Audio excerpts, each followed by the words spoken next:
I've been rock climbing for 4 years, and I started rock climbing in college, and I climb here at North Summit. Climbing can be what you want it to be. You learn the technique as you go, so that's the hardest part. Rock climbing can be a dangerous sport. In fact, I did hurt myself this past July outdoor climbing in Lancaster.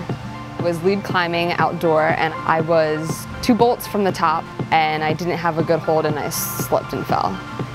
I was very lucky. They took me to the ER, and they actually took me in as a trauma because of the length that I fell. I fell 15 feet in a pendulum motion, but only my foot was impacted.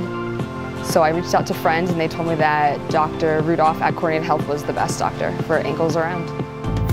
So Kristin's injury was a little more involved than the typical injuries we see Monday morning here in the office. She broke her tibia bone in 2 places, she broke her fibula bone in a long spiral type fracture, and this was a little bit more complicated than the run-of-the-mill ankle fracture.